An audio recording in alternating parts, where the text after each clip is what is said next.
नमस्कार दोस्तों, welcome to study पाठशाला। आइए शुरू करते हैं आज का सेशन। और आज के हमारे प्राइम एजेंडा पे होंगे ये 5 टॉपिक। नीलगिरीज जो हैं उससे जुड़ी हुई कुछ बातों को समझेंगे, थोड़े प्रोटेक्टेड एरियाज़ के बारे में जानेंगे और PYQs हमने मेजरली यहाँ पे करने हैं।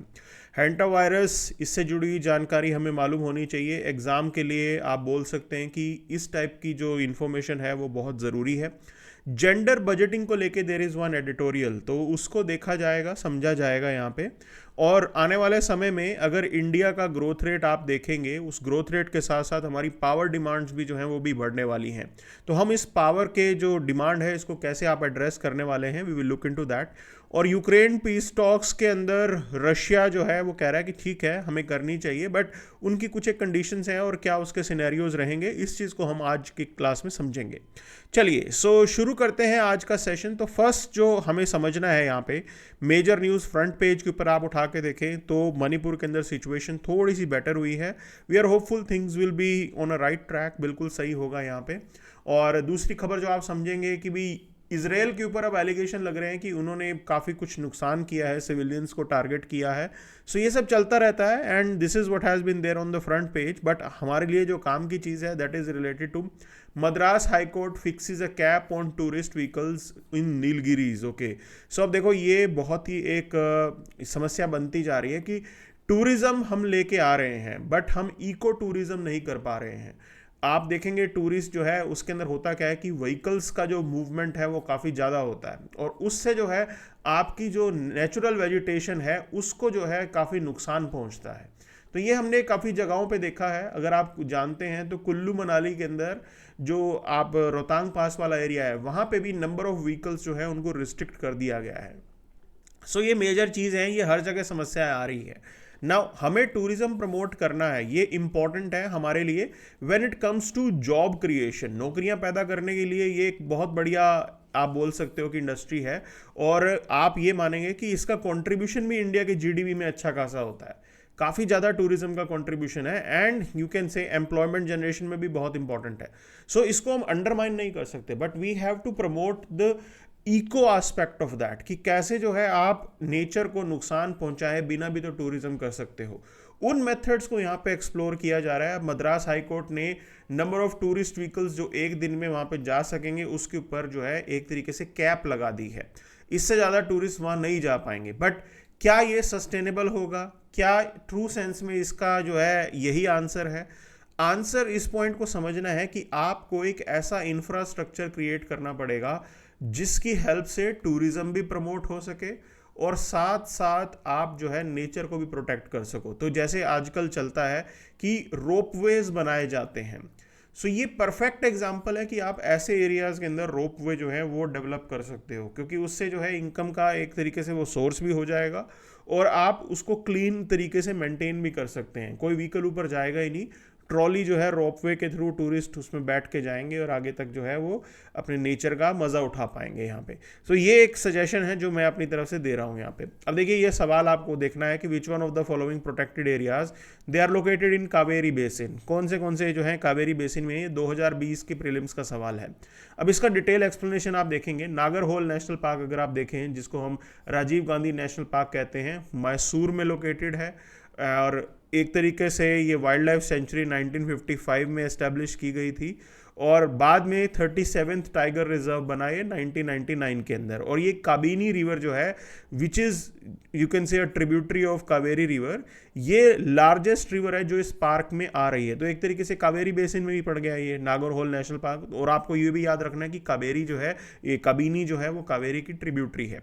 Then there is this Papikonda national park, ये ईस्ट और west Godavari district of Andhra Pradesh में पड़ता है और it lies along the left and the right banks of Godavari. तो ये कावेरी बेसिन के बाहर की चीज़ है, ठीक है, तो ये हमारा आंसर नहीं होगा। फिर सत्यमंगलम टाइगर रिजर्व को देखेंगे आप, तो ये टाइगर रिजर्व है, ये वेस्टर्न घाट के यहाँ लोकेटेड है, तमिलनाडु के अंदर पड़ता है और पल्लार रिवर इस एरिया में फ्लो करती है, ठीक है, ये आइडिया लग गया हमें। अच्छा, Palar river flows and drains into Kaveri, तो ये भी मतलब उसी की ट्रिब्यूटरी है, तो ये कावेरी बेसिन के का ही आप इसको पार्ट बोलेंगे। Then we have Wayanad wild life sanctuary, ये नीलगिरी बायोस्फीयर रिजर्व का इंटीग्रल पार्ट है, केरल में पड़ता है और एक तरीके से ये क्लस्टर बनाता है जहाँ पे एक तरफ आपका नागरहोल टाइगर रिजर्व है, बांदीपुर टाइगर रिजर्व है और तमिलनाडु टाइगर रिजर्व है। तो उसके साथ जुड़ा हुआ है ये Wayanad wild life sanctuary. Kabini river जो कि कावेरी की ही ट्रिब्यूटरी है, वो यहाँ से फ्लो करती है। तो आप देखेंगे कि पापीकोंडा के अलावा ये तीन जो है, आप इसको एक तरीके से रेफर कर सकते हैं कि ये तीनों ही जो है कावेरी बेसिन के अंदर आते हैं। ठीक है, तो पापीकोंडा को हटा देंगे तो our answer will be C, ये हमारा आंसर होगा। अब देखो, ये एग्जाम पॉइंट ऑफ व्यू से आपने याद भी रखना है आगे के लिए। अब एक और सवाल देखिए, यहाँ पे 2017 का सवाल है। ये कह रहा है कि भाई इकोलॉजिकल पॉइंट ऑफ व्यू से ऐसा कौन सा है जो है हमारे यहाँ पे प्रोटेक्टेड एरिया जहाँ पे ईस्टर्न और वेस्टर्न घाट्स दोनों ही मिल रहे हैं। तो सत्यमंगलम फॉरेस्ट जो है वो सिग्निफिकेंट वाइल्ड लाइफ कॉरिडोर है। ठीक है, तमिलनाडु में पड़ता है और ये नीलगिरी बायोस्फीयर रिजर्व का पार्ट है। अब यहाँ पे दोनों के दोनों ही आपस में मिलते हुए नजर आते हैं। तो ये Sathyamangalam tiger reserve is the right answer to this. ये एक तरीके से वाइल्ड लाइफ सेंचुरी तमिलनाडु की कभी हुआ करती थी, बाद में जो है यहाँ पे इसको टाइगर रिजर्व में बना दिया गया, कन्वर्ट कर दिया गया। एंड रिजर्व जो है आप देखेंगे कि इसके साथ 4 और प्रोटेक्टेड एरियाज हैं, तो वो भी हमें याद रखने। देखो, ये क्लस्टर्स आपको याद रखने, और ये भी आइडिया हो जाएगा कि ये बिल्कुल आप बोल सकते हो कि कर्नाटका तमिलनाडु के अराउंड वाली चीज़ें हैं। So Biligiri Ranga Swamy national, you can say wild life sanctuary is there, Sigur plateau, Mudumalai national park and Bandipur national park. ये पॉइंट्स आपको याद रखना है, ये सारे प्रोटेक्टेड एरियाज हैं। ओके, सो ये सत्यमंगलम टाइगर रिजर्व के आसपास पड़ता है। अब आगे देखिए, यहाँ पे हैंथा वायरस की बात हो रही है, तो पहले कुछ बातें वायरस के बारे में जान लेंगे। तो काफ़ी सिवियर इलनेस होती है और इसके अंदर हैंथा वायरस पल्मोनरी सिंड्रोम जो है वो हमें इफेक्ट करता है, फीवर होगा और रीनल सिंड्रोम भी होंगे यहाँ पे। ठीक है, अब देखो इसके अंदर मेजर प्रॉब्लम क्या है कि आपको सबसे पहले तो आपके लंग्स पे इम्पैक्ट होगा, रेस्पिरेटरी जो इलनेस है वो आती है, फिर आपके यहाँ पे इंटरनल ब्लीडिंग भी हो सकती है और किडनी फेलियर जैसी चीज़ भी हो सकती है। तो काफ़ी सीरियस चीज़ है ये। अच्छा, अब रिसेंट अवेयरनेस को इसको लेके बात की जा रही है कि भी काफ़ी एरियाज में स्प्रेड हो गया है। अब इसका ट्रीटमेंट ऑप्शन देखिए आप। सबसे पहली चीज़ जो है, कोई स्पेसिफिक जो है इसका ट्रीटमेंट अवेलेबल नहीं है। तो हम किस चीज़ पे फोकस करते हैं? हम सपोर्टिव केयर पे फोकस करते हैं कि आपकी बॉडी खुद ब खुद इसको झेलते हुए रिकवर कर जाएगी। ठीक, एक सॉल्यूशन होता है ऑक्सीजन थेरेपी जो है वो यहाँ पे रहती है कि अगर आपको ब्रीदिंग में डिफिकल्टी होती है तो ऑक्सीजन की अवेलेबिलिटी यहाँ पे होनी चाहिए। That is what we want here. अब प्रिवेंटिव मेजर्स की बात करें तो रोडेंट कंट्रोल स्ट्रेटजीज आपको लेके आनी है। क्यों? क्योंकि इसके अंदर जो इसके फैलने का डर है वो सबसे ज़्यादा जो है ये रोडेंट से ही होता है।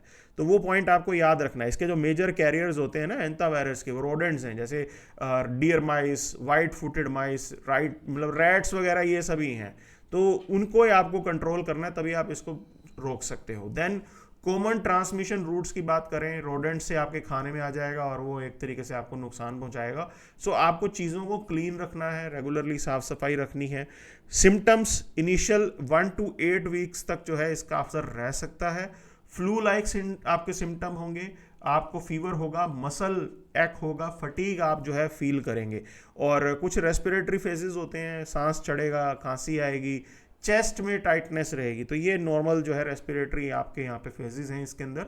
ओके, तो ये सब एस्पेक्ट्स हैं जिसको हमें जो है ठीक करना है। अब देखो, वल्नरेबल पॉपुलेशन जो है उनको आप आइडेंटिफाई करना है, उसके लिए आपको अलग से थोड़ा सतर्क रहना है। तो बच्चे, छोटे बच्चे होंगे, वुमेन, प्रेग्नेंट वुमेन होगी, and then you can say individuals with the weak immune system, उनको सबसे पहले आपको प्रोटेक्शन देनी है इस पर्टिकुलर वायरस से, और वो आपकी प्रायोरिटी भी होने चाहिए। तो this was about your hanta virus. अब इसके अंदर हम देखेंगे कि कोई बीच में खबर तो नहीं छूट गई।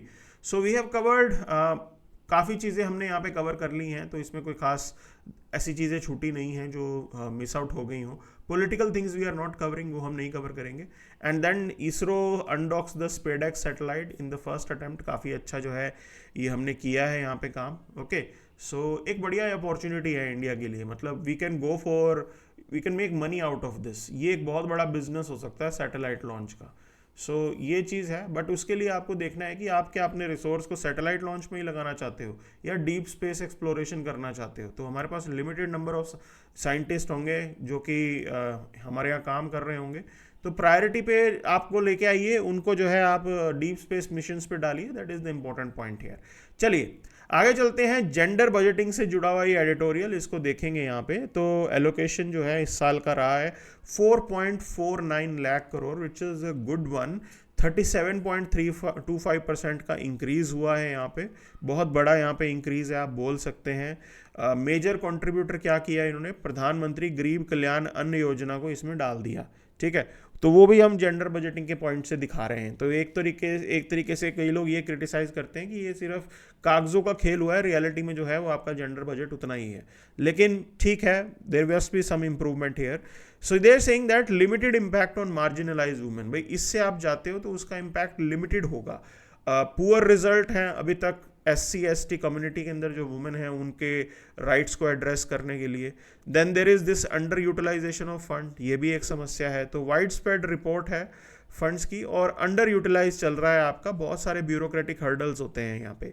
And then there is this lack of gender disaggregated data, तो आपके पास एक सेपरेट डाटा नहीं है कि भाई SC ST वुमेन के लिए कितना इम्पैक्ट पड़ रहा है, उनके लिए कितना पैसा अलग से एलोकेट हो रहा है, तो वो भी आपको सेपरेट करना है, बिकॉज वो स्पेसिफिक वल्नरेबल ग्रुप है, ठीक है ना। Women as a collective sense में एक वल्नरेबल ग्रुप है, बट जो स्पेसिफिक वल्नरेबिलिटी है उसको भी हमें एड्रेस करना होगा, and that is something which we are talking about. वो डाटा आप लेके आइए। फिर एक इसके अंदर हमें डिजिटल डिवाइड देखने को मिलता है। सो वेलफेयर स्कीम्स जो हैं आप उसे एक्सेस नहीं कर पा रहे हो, बिकॉज वुमेन की जो डिजिटल लिटरेसी होती है वो लो होती है। And not just that, question is this, do they have devices, do they have smartphones, क्या उनके पास स्मार्टफोन्स हैं। तो जो भी सरकारी स्कीम हम लेके आ रहे हैं उसके अंदर हम स्मार्टफोन के थ्रू डिलीवर करवाने का सोच तो रहे हैं, बट क्या जो टारगेट ग्रुप है वो इसको एक्सेस कर पाएगा, that's again A point here. So tribal women का लिटरेसी रेट अगर आप देखेंगे that is 49.4%, national female literacy rate से काफ़ी कम होता है, ये 2011 का डाटा होगा, बट अब तो इंप्रूव हो गया होगा, but despite that it is less, बहुत ही कम है ये, ठीक है। Then there is this cultural and regional diversities, बिल्कुल आप वहाँ के लोकल कंटेक्स्ट को नहीं समझ पा रहे हैं, ये सबसे इंपॉर्टेंट पॉइंट है भाई। एक आप देखिए, इंडिया के अंदर कोई भी स्कीम आप लेके आते हो, वन साइज फिट ऑल में नहीं चलती है वो, it is not going to be functional. Women की जो आप बोलोगे सोशल कंडीशन है वो different parts of the countries में डिफरेंट है, एजुकेशन स्टेटस जो है उनका different parts of the country में डिफरेंट है, तो वो इंपॉर्टेंट पॉइंट है यहाँ पे। अब इसके लिए करना क्या चाहिए, हमें लोकल इंस्टीट्यूशंस को स्ट्रेंथन करना चाहिए, आप उनको ऑटोनॉमी प्रोवाइड कीजिए, आप उनको रिसोर्सेज दीजिए। यहाँ पे पंचायती राज इंस्टीट्यूशंस इंपॉर्टेंट रोल प्ले करेंगे, और बिकॉज 1/3 सीट्स तो आप बोल सकते हो कि वुमेन के लिए रिजर्व होती हैं पंचायती राज इंस्टीट्यूशंस में। तो अगर आप पंचायती राज इंस्टीट्यूशंस को बेटर करते हो, ऑटोमेटिकली वो रेप्लिकेट होगा सोसाइटी में, समाज में, उससे बेटरमेंट आएगा।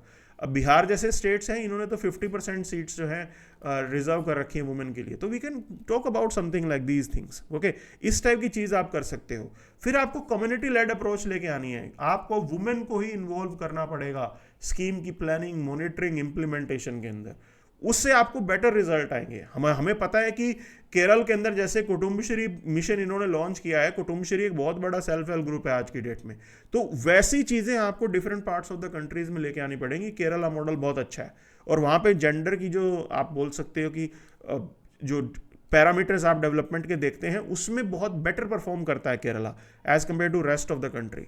तो आपको हर एक स्कीम को मॉनिटर करना है ट्रांसपेरेंसी के साथ भी। कहीं पे अंडर यूटिलाइजेशन ऑफ फंड हो रहा है तो भाई क्यों पैसा खर्च नहीं हुआ, डिमांड तो इतनी है देश के अंदर, आपको सोशल सेक्टर के अंदर बहुत काम करने की ज़रूरत है। लेकिन हम ये नहीं कह सकते कि भाई पैसे जो है वो हमारे पास है नहीं, क्योंकि अंडर यूटिलाइजेशन चलता है यहाँ पे, तो that is something we have to take seriously. अब देखिए पावर की डिमांड आने वाले टाइम में बढ़ रही है क्योंकि इंडिया भी बढ़ रहा है, तो that is the important point here. Electricity consumptions financial 21 year के अंदर 9% पर एनम के हिसाब से चला है, तो ये आने वाले टाइम में हमारे लिए एक बहुत बड़ा चैलेंज होगा, ठीक। अच्छा, अब आपको इस कैपेसिटी को ज़रूर आगे और बढ़ाना है, टेक्नोलॉजी और इंफ्रास्ट्रक्चर आपको लेके आना है। देखिए बेस्ट आप टेक्नोलॉजी लेके आइए, उसी से ही एफिशिएंसी आएगी। तो एक पॉइंट समझना होगा हमें, जब भी हम इलेक्ट्रिसिटी ट्रांसमिशन की बात करते हैं तो इसके अंदर एक बोलता जाता है AT&T लॉसेस, ठीक है, कि भाई इतना लॉस तो होगा, आपको ये जो AT&T ट्रांसमिशन लॉसेस है ना, इसको मिनिमाइज करना होगा। ये चीज आप मिनिमाइज करेंगे तब जाके जो है आप बोलेंगे कि ट्रू सेंस में हम पावर वेस्टेज को रिड्यूस कर रहे हैं। तो ये चीज है, देखो बाद में वो क्लीन पावर प्रोडक्शन आ जाएगी, रिन्यूएबल के ऊपर फोकस आप कर लीजिए, that is fine, but still सबसे पहले जो ट्रांसमिशन नेटवर्क है ना वो हमारे यहाँ पे बहुत पुराना है। सभी स्टेट्स के अंदर जो है हालात सेम से नहीं है, बट मैक्सिमम में ट्रांसमिशन नेटवर्क आपका बहुत पुराना आप ऑपरेट कर रहे हो, उसको अपडेट करने की ज़रूरत है। And this is the point here, ठीक है। अब दूसरी इसके अंदर ये बता रहा है कि risk of power shortage if demand outpaces the supply, और स्पेसिफिकली समर मंथ्स के अंदर हमारे यहाँ पे डिमांड पिक करती है, तो उसके लिए हमें स्पेशल तैयारी करने की ज़रूरत है, ठीक है। This is the point. देखो हम आउटराइटली रिन्यूएबल के ऊपर रिलाई नहीं कर सकते हैं, इसलिए हम हमेशा बात करते हैं कि हमें एनर्जी मिक्स बनाना है जिसके अंदर डिफरेंट सोर्सेज से आप इलेक्ट्रिसिटी लेके आएंगे।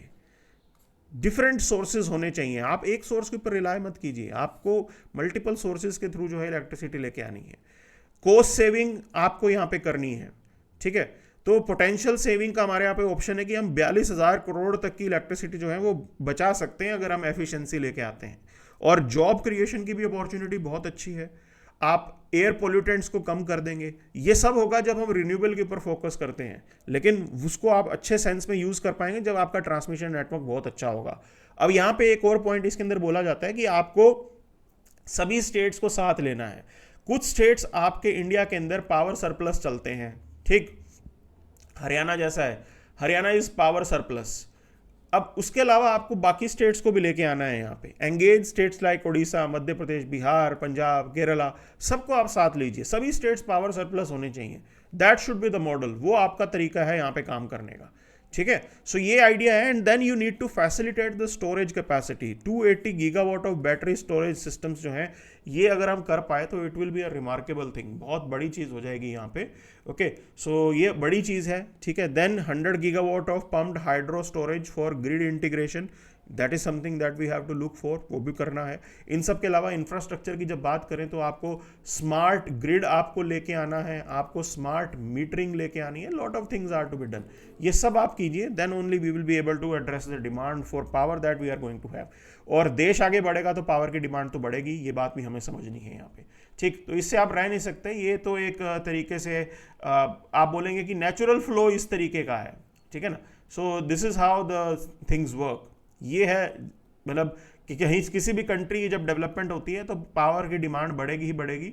और इसके अंदर आपको हमारे यहाँ पे कोल प्रोडक्शन को भी लेके आना है। देखो कोयले से हम पीछे नहीं भाग सकते हैं, मोस्ट यू कैन से आप बोल सकते हो कि cheapest source of electricity production is still coal, और इंडिया के अंदर डोमेस्टिकली अवेलेबल है, बाहर से कहीं लाना नहीं है। So that is something that we can work upon. अच्छा, अब इसके अंदर आप आगे देखिए, Putin backs truce idea but calls for more talks with US, this is the development. अब देखो एक रशियन मिनिस्टर ने एक बात बोली है कि he had a different view. Putin ने जो कहा है वो कहा है, मतलब कहने का मतलब ये है कि पुतिन में बी बाइंग टाइम, ठीक है। पुतिन जो है समय ले रहे हैं, क्यों ले रहे हैं, दूसरी चीज़ मैं आपको बताता हूँ। क्योंकि कुर्स्क जो रीजन है, जहाँ पे कुर्स्क रीजन जहाँ पे यूक्रेनियंस आ रहे थे, यूक्रेन ने कुछ एरिया को अपने कब्जे में ले लिया था। अब यहाँ पे हुआ क्या है कि Russian forces in past few days, Russian forces they have been able to, you can say, force out Ukrainian armed forces from this area। तो वो धीरे धीरे करके उनको थ्रो आउट कर रहे हैं उस एरिया से, ठीक है। अब रशियन मिनिस्टर ने ये कहा है कि ये जो सीज फायर वगैरह होगा ये और कुछ नहीं होगा, ये सिर्फ ब्रीदिंग टाइम देगा यूक्रेन की आर्मी को, कि at present Ukrainian army is on backfoot, और यही टाइम है कि वॉर कंटिन्यू रहे। और क्योंकि अगर सीज फायर हो गया तो यूक्रेन जो है वो आप बोलेंगे कि भाई जो जहाँ बैठा है वहाँ बैठ जाएगा, और यूक्रेनियन आर्मी के पास जो है टाइम हो जाएगा कि वो अपने आप को रिवैम्प कर सके। तो ये पॉइंट इन्होंने ऐसा बोला है, ठीक है। Another point is this, Putin, अच्छा, that minister also made a statement, he said one thing, he said that जब भी कोई पीस नेगोशिएशन होती है तो पीस नेगोशिएशन तो फाइटिंग पार्टीज के बीच में होती है, ठीक है ना। तो आप ये कैसी पीस नेगोशिएशन है कि फाइटिंग पार्टीज तो है नहीं और मीडिएटर के साथ आप जो है आप पीस नेगोशिएशन कर रहे हो, तो इट्स अ वैलिड पॉइंट। सो इन चीज़ों को देखते हुए समय यही लग रहा है कि पुतिन में भी asking for few things, he may ask that sanctions, कुछ एक सैंक्शंस जो हैं वो लिफ्ट किए जाएं, ठीक है, ये वो डिमांड कर सकते हैं। और there can be another demand related to these things कि भी यूक्रेन जो है वो अपने फोर्सेस को विड्रॉ करे कुर्स्क से, तो ये भी वो डिमांड कर सकते हैं, ठीक है ना। तो we can not rule that out. तो फोर्सेस विड्रॉल और ये सारी चीज़ें हैं, but we have to wait and watch how things will proceed. लेकिन बड़ा ही टैक्टफुली चल रहा है ये। Putin is a smart person, he knows Russians अभी जो है अपर हैंड पे आ रहे हैं, धीरे धीरे यूक्रेनियंस को भगा रहे हैं, तो he might not go for this और he might be buying some time. This is the development, ये मेजर डेवलपमेंट जो है ये चल रही है इसके अराउंड, ठीक। तो पाकिस्तानी प्राइम मिनिस्टर ने क्वेटा में विजिट किया, उस स्टैंड ऑफ के चलते बलोच लिबरेशन आर्मी जो है काफ़ी नुकसान पहुंचाया उन्होंने। देर इज़ नो क्लैरिटी, अभी तक कोई क्लैरिटी नहीं है। अभी तरफ ये आ रहा है कि बलोच लिबरेशन आर्मी के 33 people have been killed, but how many soldiers Pakistan has lost, there is no clarity on that. और पाकिस्तान बहुत कुछ छुपा रहा है वहाँ पे। So this is something that is being pointed out, okay. ये सारी चीज़ें हैं, and this is what we have for today. So wish you a very happy Holi and thank you very much.